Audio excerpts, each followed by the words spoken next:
Dans ce nouveau tutoriel, je vais te montrer comment afficher et masquer une partie du texte à l'intérieur d'un article ou d'une page. Alors, pour pouvoir faire ça, j'ai installé un plugin qui est donc maintenant actif sur le site qui permet de gérer ce type de demande. Et pour l'exemple, j'ai créé une nouvelle page qui s'appelle page de test masqué et affiché. Et dans cette page, j'ai créé un titre, j'ai créé un contenu dans lequel j'ai écrit simplement en savoir plus. C'est là qu'on va cliquer pour pouvoir afficher ce qu'il y a en dessous de ce contenu, donc le contenu test numéro 1. Et j'ai créé un deuxième titre avec un deuxième bouton en savoir plus qui permettra d'afficher ce deuxième texte. Donc le plugin que j'ai installé pour pouvoir gérer ça, il s'appelle Picabo. Alors pour pouvoir utiliser ce plugin, en fait, je vais te montrer ça. Il y a un shortcut, c'est-à-dire c'est des sortes de codes qu'on va intégrer dans le contenu qui va permettre de définir les éléments qu'on considère être un lien pour afficher ou masquer le contenu et le contenu pour lui dire aussi où ça commence et où ça s'arrête. Donc pour l'exemple, je vais venir ici dans la page en cours, donc c'est la page que j'ai ici, et je vais ici donc utiliser ces éléments du shortcut pour pouvoir les mettre. Donc le premier élément que j'ai besoin, c'est de pouvoir dire quel est le contenu à cacher ou à afficher. Donc en fait, c'est bien évidemment ce contenu-là. Donc je vais chercher mon élément et je sais ça s'appelle Packable Content. Moi je le copie-colle, mais tu pourras le copier-coller également de l'exemple. Donc pour définir ici le début du contenu, je copie-colle tout simplement cet élément-là ici au début du contenu. Donc là, il y a marqué Pakibo-content, name égale section 1.01. Donc là, on met un nom qu'on veut. Le nom, en fait, ça va juste permettre au plugin d'identifier en fait quel bouton doit ouvrir quel élément. Donc il faut évidemment qu'on n'utilise pas deux fois le même nom. Donc là, on va dire que c'est la section 1.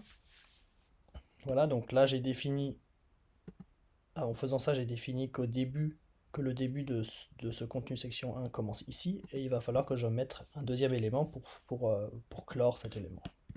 Donc c'est simplement pkbo content à la fin avec un backslash ici voilà, pour fermer cette balise. Donc en faisant ça, j'ai simplement identifié une zone que je souhaite afficher et masquer. Et maintenant, je vais identifier cette partie-là pour lui dire que c'est ça le lien que je veux utiliser comme étant l'endroit où on clique pour afficher et masquer la zone ci-dessous. Donc pour ça, il y a un deuxième shortcut qui s'appelle link, packable link, je le copie ici. Donc packable link, je le mets là. Ça c'est pour ouvrir le lien, et pour le fermer, je le fais avec ceci. Voilà. Donc ça peut te paraître un peu curieux au début d'utiliser ce type de shortcut, mais sache que c'est quelque chose qui est assez répandu dans WordPress, et au fur et à mesure qu'on va installer des nouvelles fonctionnalités, chaque shortcut va avoir ses propres fonctions.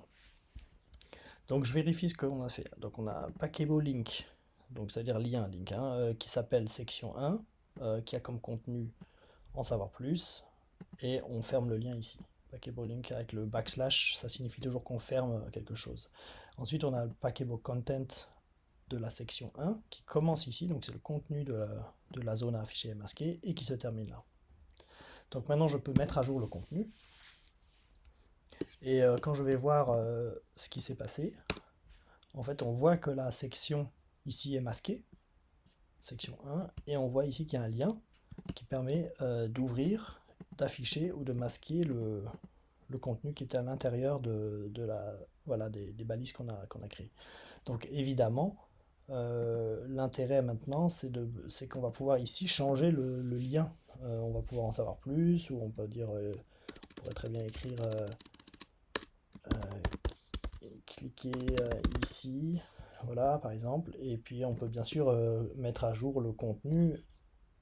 Voilà. Donc si je fais ici, je vois que ça a changé. Alors voilà pour cette fonction, c'est assez facile à utiliser.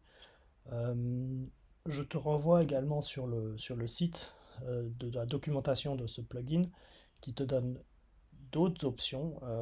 Si jamais tu as des questions, je pourrais aussi les chercher un peu et te montrer. On peut évidemment aussi décider que l'élément soit visible dès le début ou soit masqué. Donc par exemple, si on veut par exemple ici paramétrer qu'au début ce soit visible, il y a des fonctions qu'on peut rajouter dans le shortcut qui permet de tout de suite, voilà, start hidden, là, ça permet de tout de suite décider si on veut que ce soit caché ou fermé au début. Voilà, j'espère que tu vas t'en sortir, essaye, et puis s'il y a quoi que ce soit, n'hésite pas à me demander. À très bientôt.